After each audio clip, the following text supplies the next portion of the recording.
I'm not teaching good side of life. So I had to figure out a way when I came on in 2016 of teaching you what life really is for the majority of us is hell. And so while people love to show you the cars and the house and the vacations and all that's good, all that's happy, I'm going to show you the side that I know most of you are going through. And people hide very well. I don't want to hide anymore. I hid it for 24 years. So that's why now I told you, we can talk about whatever you want. Because as human beings, the first thing we have to learn, I also stuttered real bad growing up. So if you hear me stutter every now and then, it's because that was part of my life also. So it's funny, human beings want to show you the best side and they want to hide the worst side. For me, I'm going to teach you how to be vulnerable because that's the only way you fix yourself. You don't fix yourself by coming out here and me selling you some books. That's why I don't have them. I forgot them. I'm glad people got something from the book. I want you to learn that the only way you grow is how to look at yourself and say, okay, like I did, table longer than this. What the I have to do to get somewhere? There was nothing good on there. Nothing. Yeah, I love playing basketball. I left that out. That's something I love to do. I don't care about that. That didn't make the fucking list. Because the list that I had to live by was the very list that was to get me at this table with you. To talk to you, to the normal human beings which I once was, about how you can get somewhere and how it looks. It looks very ugly. There's no fucking passion. There's no fucking motivation. There's no, oh my God, man, no. It's every day of your life just doing. No passion, no discipline, no motivation. Yeah, all these words, I hate that so many people fucking use these words now because it's watered. It's someone sitting in a room by themselves and they figure themselves out and say, God, this is gonna fucking suck. Where's passion when you're 300 pounds? Where's the motivation when you can't read and write? Where is it? So how did this happen? I just fucking did. I just did. I said, maybe at the end of this journey, there'll be something there for me. If not, I can read. If not, I'm 180 fucking pounds. There's no magic potion. There's no, oh, let me wake up and look at some, no. All those words are overused. They're bullshit. It's all bullshit. Just do. You're living. How do you want to live? How do you want to die? How do you want to fucking be remembered? That's it. That's it. Period. We all have one thing in common. We are here, stuck in the game of life, often subject to the whims of forces beyond our control. But we never train for it. We dedicate ourselves to external goals, whether they are rooted in fitness or school or work, as if they are isolated events, somehow disconnected from the totality of our lives, when everything we do is an opportunity to get better at the game of life itself. My life and my commitment to do what needs to be done, I am a student of life. I carry around a notebook. I keep logs. I study all the upswings and down currents of my days as if the final exam is tomorrow, because we all have an exam tomorrow. Whether we realize it or not, every interaction, each task is a reflection of your mindset, values, and future prospects. It's an opportunity to be the person you've always wanted to be. You don't have to have survived trauma or become a physical beast to train for life. We've all been challenged physically, emotionally, and intellectually, and we've all failed. Don't be shy about digging through your lost archives. No matter how irrelevant those experiences seem now, they count because they were all dry runs for whatever comes next.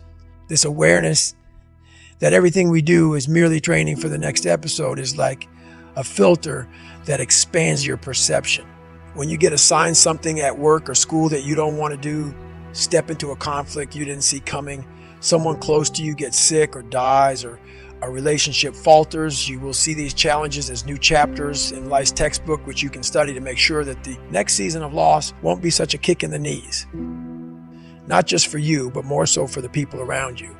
We all know that training is required to make the cut in competitive sports.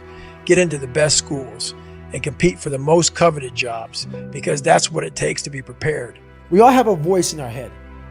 Some of us are very spiritual, some of us are not, but we all have this voice in, you're doing, this is wrong, don't do that. The more you don't listen to that voice, the further that voice gets away from your head. Some people call it the Holy Spirit, some people call it God, some monks, whatever you call it. It's there. We all have it. It's the right or wrong voice. But the more we don't listen to it, the more that voice goes away. The only voice you hear is yourself. When the only voice you hear is yourself, you're wrong. There's a voice that guides you through life. When sometimes it's guiding you in a direction that you don't want to go, that's usually the right place to go. It's that uncomfortable place. So that voice is always talking to me, but we don't listen to it. I listen to it. And when I start getting anxious, nervous, like we all know when we've done too much because it's telling us, I'm getting tired, I'm wearing down. But we go. I start talking to my fiance, hey, I'm doing too much.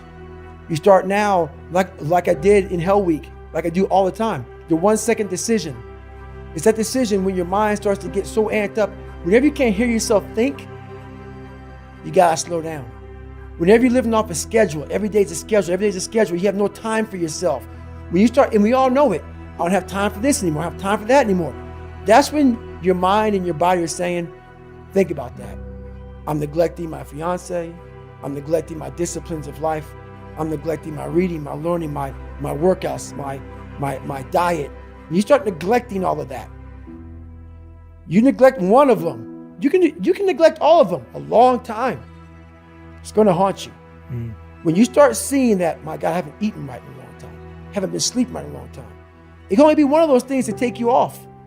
So I'm very aware of my eating, my sleeping, my disciplines of life.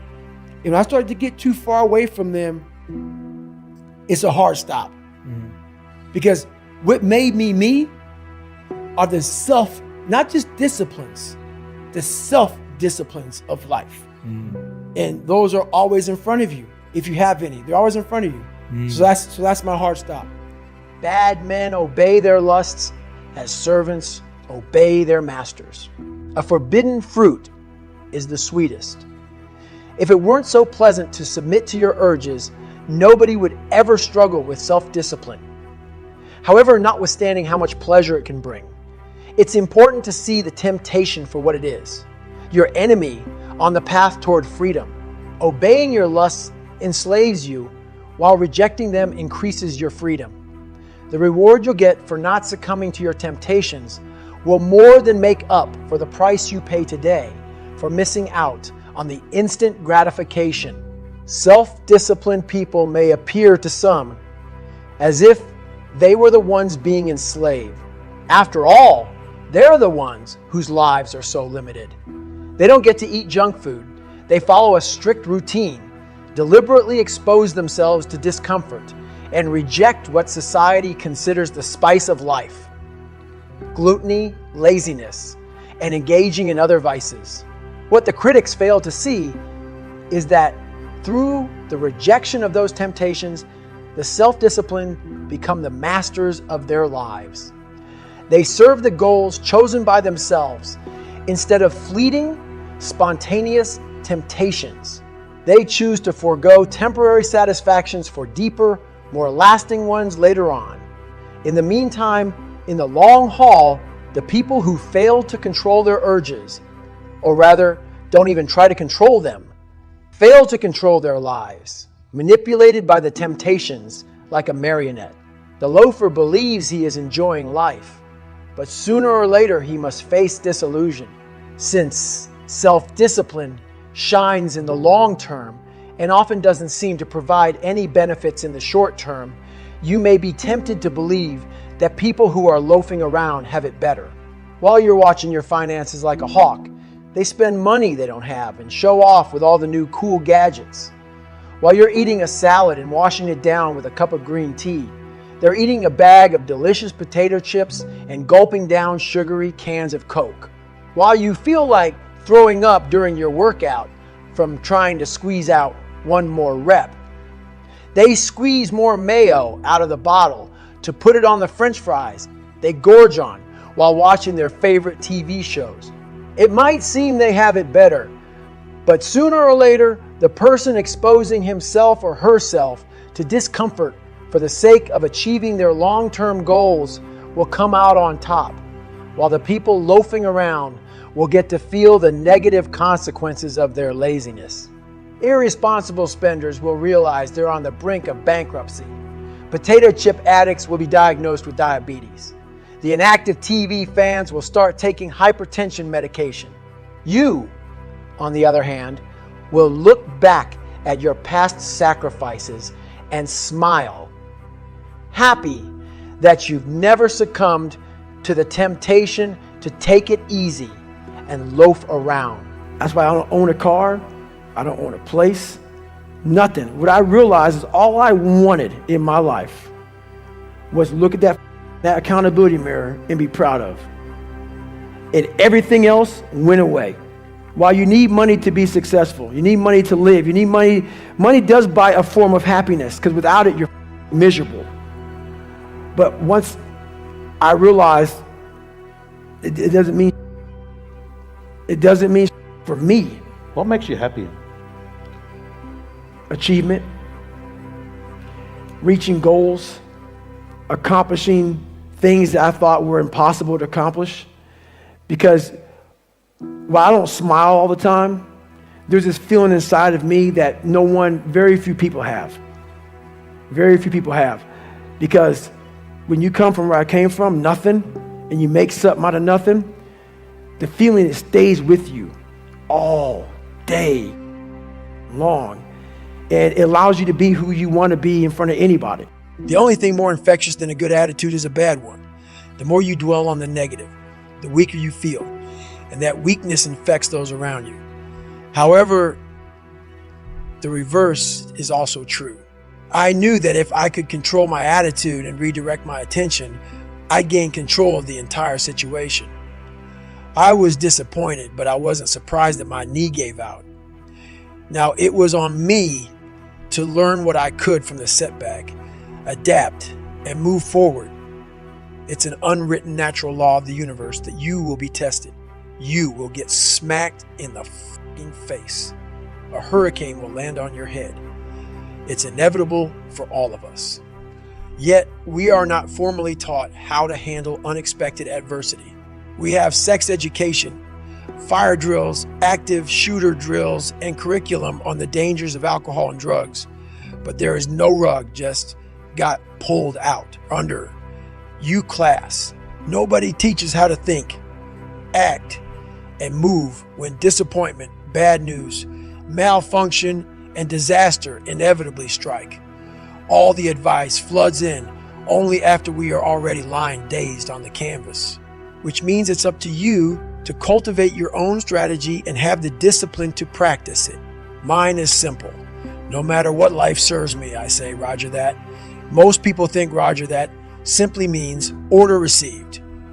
However, in the military, some people infuse Roger with a bit more intention and define it as received. Order given, expect results. When used that way, it is so much more than an acknowledgement. It's an accelerant. It bypasses the over-analytical brain and stimulates action because in some situations, thinking is the enemy. I'm not suggesting that you should follow every order like a robot. After you've been knocked down, it's important to take some time to understand what happened and strategize your way forward. But you also must act. If you stay stalled out, sifting through the wreckage, you may find that you've been swallowed by it. We all love comeback stories because they teach us that setbacks have the power to propel us forward to our greatest successes. But your fate depends on your approach. After an injury or failure, Your mind wants to either spin out into overthinking or fall back into numbness and complacency. And it takes practice to short circuit that process. Roger, that is a ticket back to your life, no matter what happens. You may be laid off, run down, flunked out, cut, or dumped. You could be a stressed out, bullied young kid, an overweight veteran with no prospects, or simply handed a pair of crutches and told to sit tight on the sidelines for as long as it takes to heal. The answer is always, Roger, that. Scream it out loud. Tell them all that you heard what they had to say and that they can expect your very best in return. And don't forget to smile, a smile that reminds them that you are most dangerous when you're cornered. That is how you respond to a setback. It's the most efficient way to deal with adversity and come out clean.